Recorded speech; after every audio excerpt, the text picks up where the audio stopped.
Hey guys, Boss and Ramos, and this Monday night the Miami Dolphins will be taking on the Pittsburgh Steelers at Acrisure, formerly known as Heinz Field Stadium, this December 15th at 8:15 on ESPN. Man, oh man, Dolphins have a chance to go to 500 for the first time this season.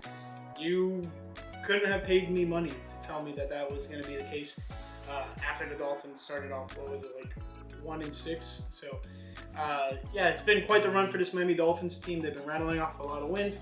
Yes, they've been playing arguably some of the worst teams in the NFL during that time span. But hey, they're here now, and there is an actually real possibility that this Dolphins team can find themselves in the playoff mix. Things got to bounce their way. We'll talk about that. Not even in this episode. We'll probably talk about it if the Dolphins, improve to 500. So let's table that for a little bit. Let's handle this one first. But 6-7 for this Miami Dolphins team, facing a 7-6 Pittsburgh Steelers team who, just by today's Thursday, they lost one of their best defensive players in TJ Watt. At least for the time that being, he is sidelined for this matchup. He's questionable. We'll talk more about that when we get to injuries. Now let's get into the gambling odds. Dolphins are underdogs on the road. They're +3 on the spread. Pittsburgh is favored -3 at home. Over under set 41.5, and then the Steelers are favored at -170. Dolphins money line is at +142. ESPN's matchup predictor has the Dolphins at 40.5% chance of winning to the Pittsburgh Steelers 59.2. And then game time weather is looking like 21 degrees at kickoff. And it is a night game, so it will be progressively getting colder and colder throughout the night. Expected to dip at least into 18 degrees. But no chances of snow or anything right now, so shouldn't be too crazy of a game. Conditions shouldn't be too hindering. Let's talk about some injuries, and then we'll get to keys to victory, and then we'll get out of here. So first and foremost for the Dolphins, since they are the road team, I'll mention them first. Caleb Johnson, linebacker, is questionable for shoulder injury. Elijah Campbell, safety, is questionable for ankle/knee injury. Rasul Douglas, cornerback, is questionable for foot injury. Chop Robinson, linebacker. Ifeatu Melifonwu, safety. Joe Cordona, long snapper, are all listed as questionable with undisclosed injuries. And then Jason Sanders, place kicker, is on injured reserve with his hip injury and will not return from IR in Week 15. I don't think he's going to return at all this season. Riley Patterson's actually been pretty decent for this team in place of Jason Sanders, and honestly, you just let Jason sit this whole season out, see what's going on. They pay him a lot of money. Unfortunately, it's probably a player the Dolphins are going to move off of in the near future, so it is what it is. Devon Achane, running back, is questionable for rib injury. He got pulled in the second quarter against the Jets last week. I think it's not as crazy of an injury. I think they sidelined him because by that point the game was pretty much won, and on top of that, it gave Jalen Wright the green light to actually show some competence in the backfield there because he's always been filled in with very limited snaps. So good to see him get a lot of reps last week, and it helps this Dolphins team especially build this running identity that they've been building up over the last couple of games with this win streak. Now let's talk about Jordan Colbert. Safety is on injured reserve with a neck injury, and that pretty much dates us back to the last matchup. But let's see, Dolphins relatively have a clean bill of health. A lot of nicks and bruises, but nothing too crazy. Same kind of thing for the Pittsburgh Steelers when we look at the most recent injury update. Malik Harrison, linebacker, is questionable for concussion. Derek Harmon, defensive tackle, is questionable for knee injury. James Pierre, cornerback, is questionable for calf injury. Ben Skoranek, wide receiver, is questionable for hand injury. Darnell Washington, tight end, is questionable for concussion. TJ Watt, linebacker, is questionable. He underwent a evaluation on his lung today. Something about asbestos or something. I don't know what the hell happened. But TJ Watt might not be playing, and that's arguably the Steelers' best player. So could be a bigger story than what it is come kickoff time. Let's see what happens.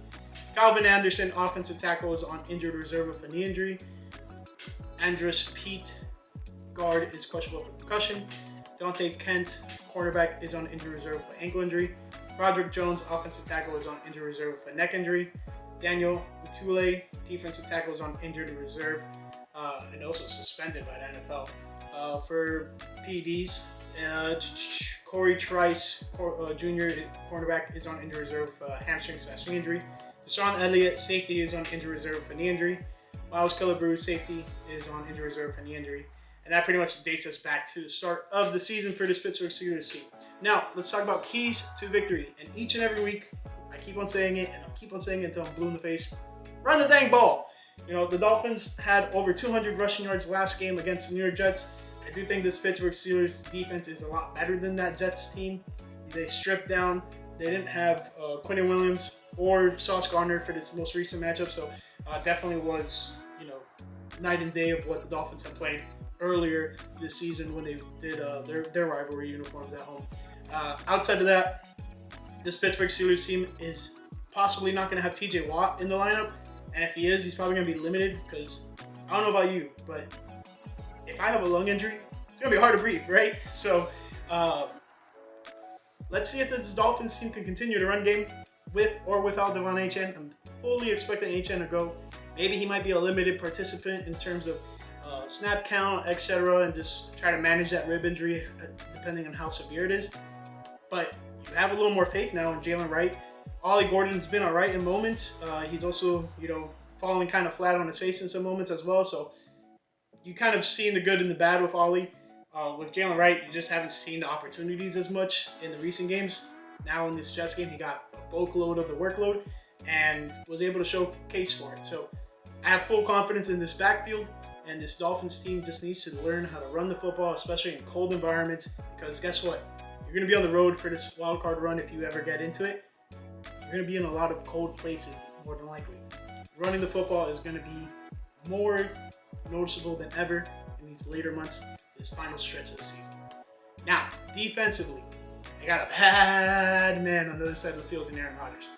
Yeah, he's pretty old, but he can still sling it. He's still pretty mobile, and he has a great connection with DK Metcalf and the tight end Ferguson. So limiting A-Rod, you know, not getting diced up by A-Rod will be great.